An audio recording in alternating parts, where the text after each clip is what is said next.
Okay, year 2, for your PE lesson today you're working on coordination. You're going to develop your coordination through moving more than one body part with control at the same time. That's what coordination is. You need coordination in all types of sports, so it's a really important skill that we develop and learn and progress in. That's why we're focusing on it again today. Before we start, we need to do 3 PE checks. The first one is making sure we have a clear space. Any objects that may be in your way, make sure you remove them. If you can, go outside to give yourselves more space. The second one is making sure we have appropriate PE kits, PE top, PE shorts and bottoms. And the last one is making sure you have a water bottle close to you so you can get a drink throughout the lesson when you pause to focus on the activity. Well done to everyone that's sending in pictures and videos. I love watching them, I love looking at them to see how well you are doing with your PE lessons at home. So keep up the good work, keep working hard, and hopefully I'll get to see you soon. If you've done your 3 PE checks, let's get into our warm-up. Okay, warm-up today, we're going to go through 3 different movements. The first one being a jog, the second one will be a 2-footed side jump, and the last one will be a sidewards shuffle. Okay, if you don't know what one of their movements is, don't worry, because you're going to be following along with me. Remember, it is just a warm-up, so you don't need to be going as quick as you can. Find a sensible speed just to increase that heart rate and get our bodies nice and warm and prepared for our main activity. So if you're in your space, let's get started. 3 movements, 3 sets, won't take long. Following along as best as you can. Starting with that jog, and then we're going to go into our 2-footed side jumps. Okay, let's go. Feet together, sideways jumping, laying the ball to your feet. Nice tight core, head looking forward. Great start, well done, keep going. And into our side shuffle. So keep the body, hip facing forward, travelling sideways now. Feet should come in together, and then apart. So put your feet together, make sure they're not touching. Well done. Feel the balls in my feet. Back into the middle, that's our first set. Second set, jogging on the spot.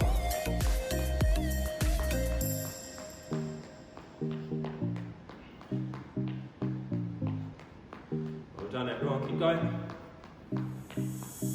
2-footed jumps, side to side. Little pogos, sideways pogos. Great work, well done.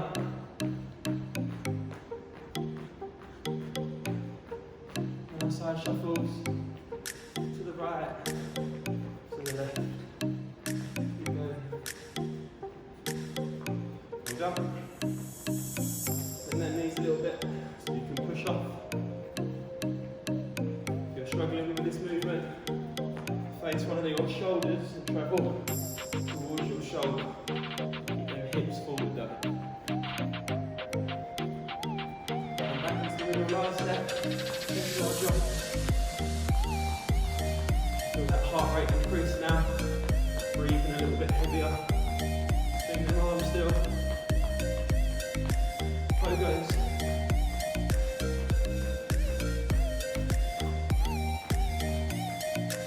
Well done everyone. And side shuffle. To the right. To the left.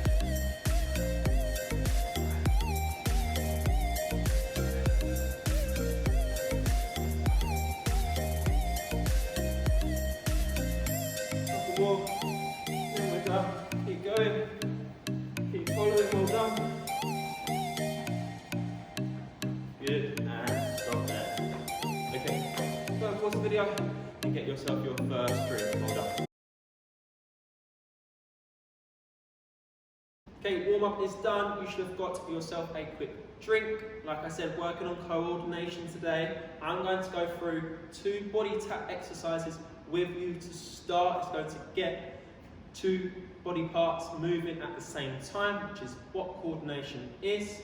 The The first one is going to be quite simple. The next one is going to be a progression onto that. It's going to be a little bit harder. Remember, with these videos, you can pause, rewind, and have a little watch again if you're still not too sure.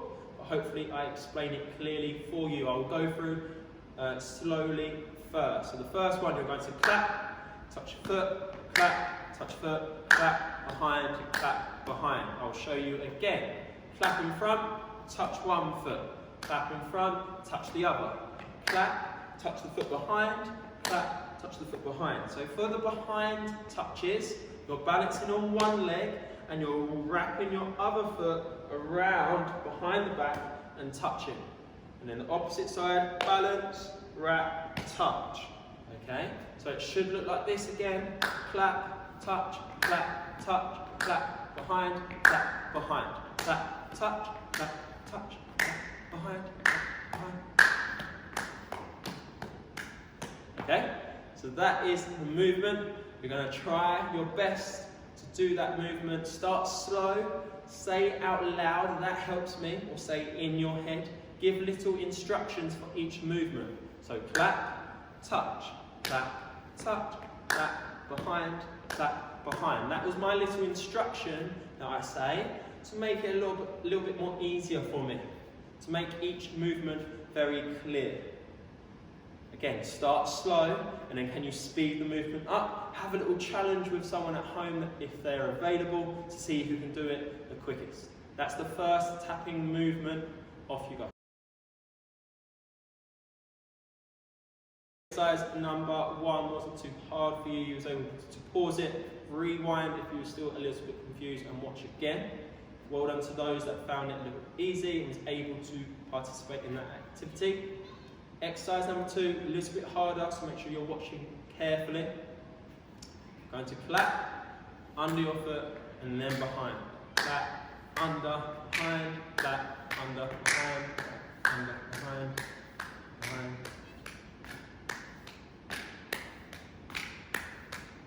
Okay, so let's break it down. Clapping in front, under one foot, and you go straight behind. Clap in front, under one, behind. Clap in front, under, behind, clap, under, behind, clap, under, behind. Okay, so that's the exercise. Again, if you're unsure, rewind, have a little watch again. Coordination is moving more than one body part at the same time with good control, together. Okay, so there we're moving our upper body to clap, and we're also bringing one foot up, so we're moving our lower body as well at the same time. Find that rhythm at the start and then try and speed the exercise up. This is your first part of the exercise, then we're going to, or the lesson, and then we're going to go into something a little bit different. Pause the video and have a go. Year two, so you should have gone through the 2 body tap exercises to start the lesson off, focusing on that coordination, moving more than one body part at the same time. And now have a ball, which is what you need. So if you have a tennis ball, fantastic. If not, you can roll up some socks, make a tinfoil tennis ball, or a paper, not a tinfoil tennis ball, but a tinfoil ball and a paper ball. What we're going to do, go through some sending and receiving, so some throwing and catching to ourselves. We're going to add small movements that I want you to do in between the throw and the catch. Okay? The first one's going to be simple, and then we're going to progress as we go along. There are 4 different ones that you're going to be performing. Okay? First one is a throw and a clap and a catch. Okay? Show you one more time. Throw, clap, catch. Now, if all these exercises are easy, to progress it and make it a little bit more challenging for you, you can always catch the ball with just one hand. Okay, so that will look like this. So that's exercise number 1. Exercise number 2 is going to be a throw. You're going to clap in front and behind now. So it looks like this: front, behind, catch. So that's easy. We're catching with 2. Here's 1. Okay, show you one more time. There. So that's exercise number 2. Exercise number 3 is going to be a hand roll, arm roll. So again, you're performing that as many times as you can in between your throw and your catch. It will look like this. Catch. One more time. Couple of things to think about when you're throwing to yourself, so you need your ball to travel straight up and down. You shouldn't be swinging your arm forwards and backwards, because that will create forward and backwards or sideways momentum, and you don't want your ball to travel away from your body. Whenever you are dribbling or controlling the ball to yourself, you need the ball to stay as close to your body. That gives you more control over that ball. If it's far away, less control. Okay? And then making sure that we have a good hand position is really important. Spread your fingers, but hands together, because we're catching a small ball. So we've clapped in front and behind, and we've rolled our arms. The last one is going to for you to throw the ball and spin around before you catch. So it looks like this. There. One more time. Throw, catch. Now, the area that you have helps you with this exercise. I have very tall ceilings, so it gives me more time. I'm allowed to throw that ball a little bit higher. If you don't, you might do this, smaller throw, let your ball bounce, and then catch. Okay, because that gives you a little bit more time. We're adding movements together, okay, to help us improve our coordination. That is your progression activity. Pause the video and go through them for 4 different exercises. Off you go. So you should have gone through the different sending and receiving catches, working on that coordination, moving our body or multiple body parts together with control to improve that coordination. I'm going to set you a challenge before you go. Hopefully you found them small exercises there easy. Didn't challenge you too much. It was getting our hands in good positions, catching positions. If it was too easy though, remember I said, excuse me, you could catch the ball with one hand. Okay? Challenge. It's going to be a clapping challenge. Again, throwing your ball, and you're just trying to perform as many claps as you can in between the throw and the catch. So you're going to start on level 1, which is 1 clap. Level 2, 2 claps, and so on. If you drop the ball on one of them, let's say I'm on level 3, I have to do 3 claps. 1, 2, 3. But I drop the ball. Okay? I have to stay on that level until I can progress on to level 4. Again, remember, it's going to help you if you're outside, because that allows you to throw the ball as high as you can, which gives you more time. So if you can go outside and perform this, brilliant. If not, stay inside. Just means you have to clap a little bit faster. Well done with the lesson today. I hope you've enjoyed yourself. Hopefully I'll get to see you soon.